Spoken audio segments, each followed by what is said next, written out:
हरे कृष्णा। कर्मानंद जी अपने गायन से प्रभु की सेवा किया करते थे। इनका गायन इतना भावपूर्ण होता था कि पत्थर हृदय भी पिघल जाता। ज्यादा दिनों तक इनको गृहस्थी रास नहीं आई और ये सब कुछ छोड़कर निकल पड़े। कर्मानंद के पास केवल दो ही चीजें थीं, एक छड़ी और दूसरा ठाकुर बटुआ, जिसे कर्मानंद गले में टांग कर चलते थे। कर्मानंद जहाँ विश्राम करने के लिए रुकते वहीं छड़ी गाड़ दिया करते और उस पर ठाकुर बटुआ लटका देते। इससे ठाकुर जी को झूला झूलने का आनंद मिलता।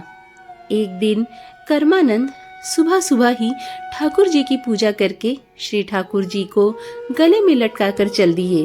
उस समय कर्मानंद भगवान नाम में इतना डूबे हुए थे कि छड़ी को लेना ही भूल गए। अब जब दूसरी जगह कर्मानंद विश्राम करने के लिए रुके तो इन्हें छड़ी की याद आई। अब समस्या ये थी कि ठाकुर जी को कैसे और कहाँ पधरावें। श्री ठाकुर जी में प्रेम की अधिकता के कारण कर्मानंद प्रणय रोष हो गया। कर्मानंद गुस्सा करते हुए बोले कि ठाकुर, हम तो जीव हैं, हम कितना याद रखें। हम छड़ी भूल गए थे तो आपको याद दिलाना चाहिए था। अब दूसरी छड़ी कहाँ से लाएं?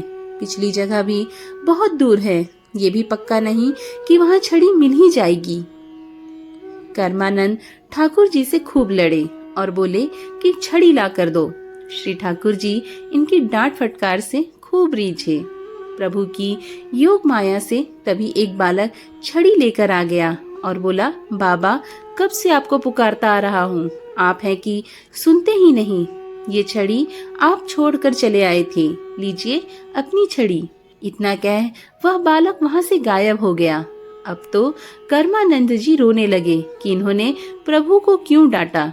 जब उन्होंने क्षमा मांगी तो प्रभु ने कहा कि यह मेरी ही लीला थी, मुझे तुमसे डांट सुननी थी। भगवान ने कहा कि जब यहाँ हम और तुम दो ही हैं तो अगर कुछ कहने सुनने लड़ने झगड़ने की इच्छा होगी तो कहाँ जाएंगे। प्रभु की यह बात सुनकर श्री कर्मानंद जी प्रेम सागर में डूब गए।